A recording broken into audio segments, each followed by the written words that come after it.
Hey guys, what's going on? Seth here from the RE Tipster blog. Hey, I wanted to put together this video as sort of a follow-up to a video review that I did about a year ago. The original video was an in-depth review of a company called Fundrise, which is a real estate crowdfunding platform that allows regular people to take their money and invest it into pools of real estate. So basically, if you're in the stock market, or if you just want to get into real estate investing but you don't want to do all the hands-on work, it's a really easy way to take your money and throw it in real estate, diversify a little bit, and just kind of wait for the returns to come, assuming they come at all. So if you haven't seen that, definitely go check it out. It does a really good job of explaining what real estate crowdfunding is all about and specifically how Fundrise works. One of the things I did in that original video was, I took people into the site, showed them what it looked like, how to sign up, how to actually invest your own money if you want to do that. And I actually invested $1,000 of my own money into Fundrise, just so people can see what that process looks like. And one of the questions that I've gotten a lot from people who have seen that video is, how has that investment been going? Like over the past 12 months, has it made money? Has it not made money? Has it lost money? Has it just kind of stayed the same? And I thought it was a really good question. And being that that happened like almost exactly 1 year ago to the day that I'm making this video, I wanted to revisit this and dive back into the site and show you what my returns have been, just so you can see how much money my $1,000 investment has made. Again, just let me reiterate, there are no guarantees that you'll make any money if you invest your own money with Fundrise. This is like one scenario, depending on what the real estate market is doing, on how the economy is doing, depending on which properties Fundrise has you invested in. This could go any which way. But again, this is just how it turned out for me. So take it with a grain of salt. Let's dive in and I'll show you how it looks. Okay, so let's dive into the site. I do have an affiliate link to Fundrise. Absolutely no obligation that you need to use this, but if you do, and if you sign up through this link, I get a small commission. So just wanted to mention that and be totally forward about that. But if you go through that affiliate link to the Fundrise homepage, you'll see something like this. Let's go ahead and click on this Fundrise logo and log in. And then once we are logged in, you'll see this is what my returns look like. If we go up here to transactions and just see the history of what happened here, I originally invested my $1,000 into Fundrise on March 27, 2017. At the time of this recording, I'm recording this on March 19, so it hasn't quite been a full 12 months, but it's been really, really close to that, like almost exactly a week away from being a full year. And in that 1 year time frame, my $1,000 has produced, close to $81. So if we go ahead and do the math on this, if we go $80.77 divided by the original $1,000 investment that I made, that's a little over 8% for just putting my $1,000 in there and just sitting on it and doing nothing. So that's quite a bit better than obviously putting it in my bank account and just sitting on that. And it's also quite a bit better than putting it in a lot of other things that would earn me a much lower return than that. At the same time, it's nothing like stellar. Like if I were to just take that money and buy my own piece of real estate and either fix it up or flip it or rent it out or do anything with it that I normally know how to do, I could make a lot more than 8%. But there's something to be said for just being able to park your cash and not do anything, not think about it, just like let Fundrise do what they're going to do with it and make my return that way. And also, it is a little bit different. Like, I don't just get my entire $1,000 back whenever I want it. I have to wait quite a while before I can get that back. Like, I think the typical turnaround time is about 5 years before I can get all that invested principal back.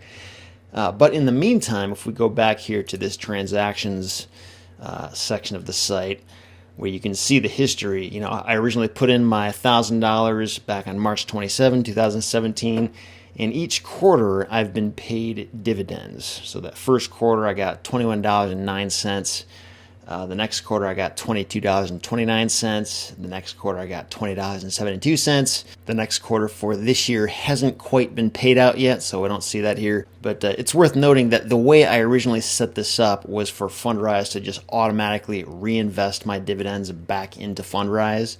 So that probably did have an effect on my returns as well. If I wanted to, I could have just like taken that cash and run with it if I didn't have them reinvest those dividends. So that's just something worth noting as well. That's why this says principal invested $1,064.10, not just the original $1,000 I put in there. And of course, keep in mind, this is a very, very, very small scale investment. Like this is literally as small as you can possibly get with Fundrise.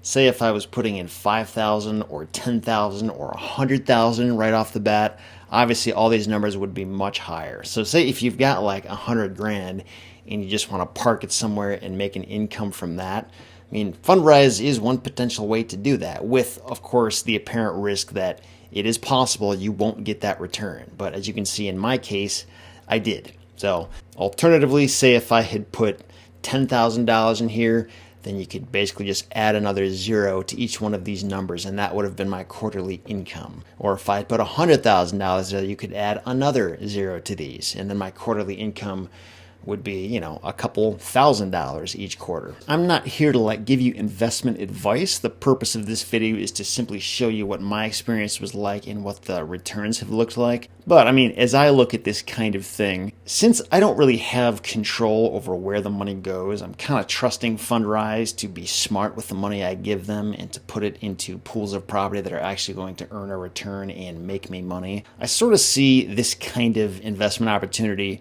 not as something where I would like throw all my eggs into this, but more as a diversification tool. So for example, I have rental properties, I have a land investing business. Both of those businesses, I control everything. I know exactly which properties I'm going to own under each one of those businesses. I can control how much I list them for, how much I sell them for, what I do to improve those things, if any. So I have total control over that, which is a great thing. But it's also a ton of work to do all that stuff. With Fundrise, I don't have that control, and my returns are much lower, but I also don't have to do any work. So it's kind of like a give and take thing where there are certain pros and cons to this kind of investment.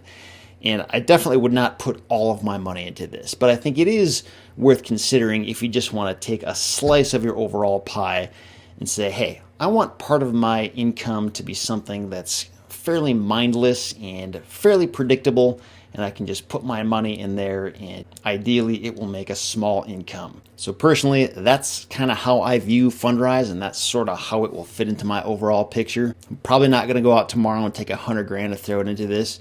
But if you believe in this kind of thing, and if you're confident in it, or if you just have that much money and you want to put it into a real estate crowdfunding platform, that's one potential route you could take.